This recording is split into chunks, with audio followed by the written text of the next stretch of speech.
खाने के बाद हानिया वापस कमरे में आ गई।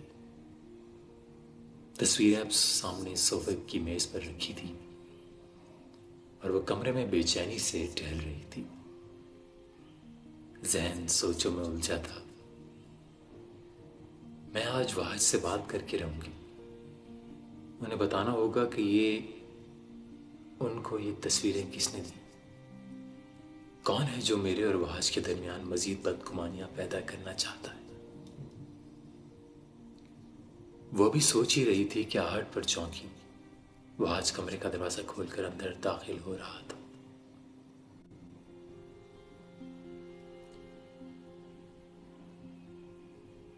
एक निगाह हानिया पर डाले बगैर वो नकाहत से चलता हुआ अंदर आया और सोफे पर बैठ गया। फिर झुककर जूते उतारने लगा। हानिया की नजरें उसी पर जमी थीं। तभी वाहिद की नजर मेज पर रखी तस्वीरों पर पड़ी और फिर वो जैसे करंट खाकर उठा। हाथ बढ़ाकर तस्वीरें उठाई और खूनखार निगाहों से हानिया की तरफ देखा, जो उसके चेहरे के बदलते तासुरात पर कुछ सहम गई थी। किसने निकाली ये तस्वीरें मेरी अलमारी से? आवाज ऊंची और लहजा सख्त। हानिया ने कुछ कहना चाहा मगर जबान हिल भी न सकी। मुझे जवाब चाहिए, किसने और क्यों निकाली ये तस्वीरें? वो अब उसके करीब आकर खड़ा हुआ और पहले से ज्यादा सख्ती से पूछा। मैंने। वो बस इतना ही कह सकी। क्यों? तलाशी ले रही थी मेरे सामान की? क्या ढूंढ रही थी? बोलो।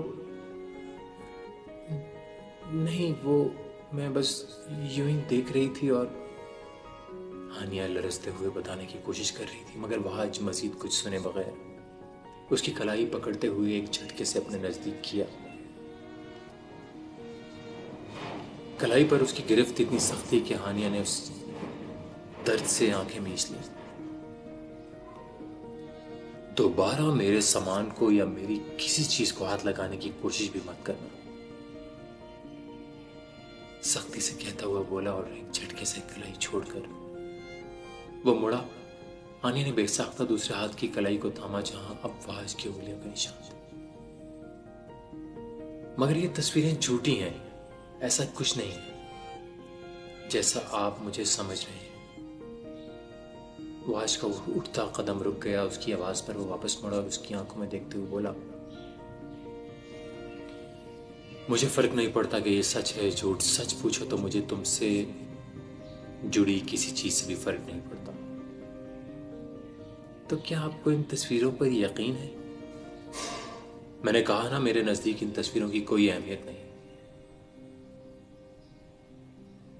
तुम एक ऐसे शख्स से मिलती रही जिसे मिलने से तुम्हारे शौहर ने तुम्हें मना किया था, जिससे तुम्हारे शौहर को शदीद नफरत है। तो फिर तुम कुछ भी करो, क्या फर्क पड़ता है? ये कहते हुए वो चला गया। सुबह की सूरज की तेज किरणें खिड़की के शीशम के कमरे में दाखिल हो रही थी।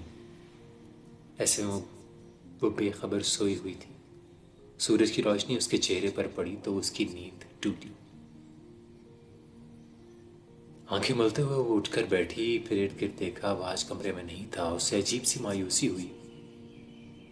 अभी वो बिस्तर से उठ ही रही थी कि दरवाजे पर दस्तक हुई।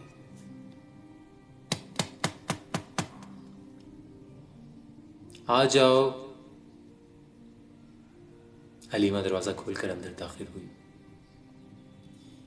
Good morning ma'am. Wahid sir ने आज आपको बुलाया है। वो मुर्तज़ा सर आपका नाश्ते पर वेट कर रहे हैं। आप प्लीज जल्दी आ जाइए। ठीक है, तुम जाओ, मैं आती हूँ, हानिया ने जवाब दिया।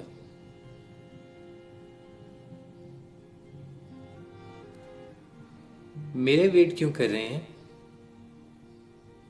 जाहिर है ताया अब्बा की वजह से, उसने अफसरदगी से सोचा। वाहिद की बातों का असर अब तक बाकी था। मुर्तज़ा साहब नाश्ते की मेज के गिर्द सरबराही कुर्सी पर मौजूद थे। बाएं तरफ वाहिद बैठा था। नाश्ता लग चुका था, अभी शुरू नहीं किया था। तभी हानिया डाइनिंग रूम में आ गई। अस्सलाम वालेकुम ताया अब्बा। हानिया ने सलाम करते हुए सर उनके सामने झुकाया। वालेकुम अस्सलाम, हमेशा खुश रहो। मुर्तज़ा साहब ने उसके सर पर हाथ रखकर दुआ दी।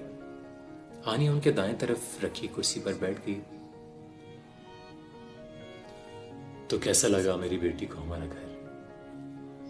नाश्ते के दौरान वो बहुत अपनाइयत से बोले, बहुत अच्छा। हानिया ने दिलफरेब मुस्कुराहट के साथ जवाब दिया। मगर हाँ, असल रौनक तो मेरी बेटी के आने से आई है। वो कहकर हल्का सा हंसे तो हानिया भी मुस्कुरा दी। वह आज इस दौरान खामोशी से नाश्ते में मसरूफ रहा। फिर चाय का आखिरी घूंट भरकर उसने जाने के लिए उठना चाहा। बाबा, मैं हॉल जा रहा हूँ, अरेंजमेंट्स देखने थोड़ी देर तक आऊंगा। मुर्तज़ा साहब ने सर हिला दिया। वो कमरे में वापस आई तो बहन मिल क्यों नहीं आई? मैं कितनी देर तक जाकर गई, कोई नहीं आया। फैजान के सीने में दर्द की लहर सी उठी। वो अंदर एक सकते में रह गया। मैक्सी पहने हुई थी, मैक्सी गले से दामन तक नगों के काम से भरी थी। वो अपने कमरे में मौजूद थी और ब्यूटिशियन उसे तैयार कर रही थी। वो आईने में खुद को देख रही थी। बालों को कर्ल करके एक तरफ डाला गया, लिबास की मुनासबत से मेकअप किया गया और नाजुक ज्वेलरी पहनी बेहद खूबसूरत लग रही थी। ब्यूटिशियन अब आखिरी टच दे रही थी, तभी दस्तक हुई और दरवाजा खुला। वह आज अंदर आया। शी इज रेडी सर, आप आ सकते हैं। आने की वहाज की तरफ पुश थी। वो आईने के सामने जो कि तुम बैठी वहाज की मौजूद से बेखबर।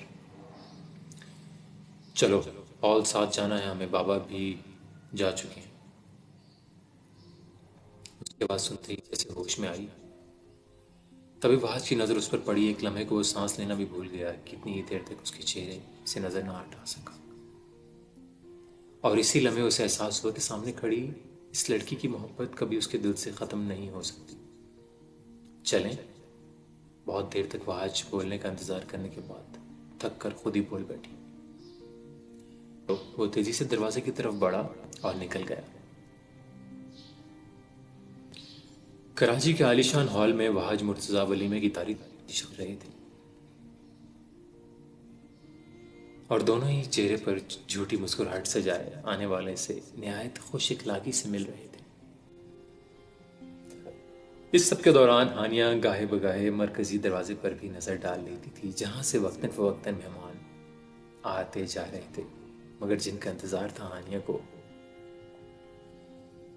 उनका नामो निशान दूर दूर तक कहीं नहीं था।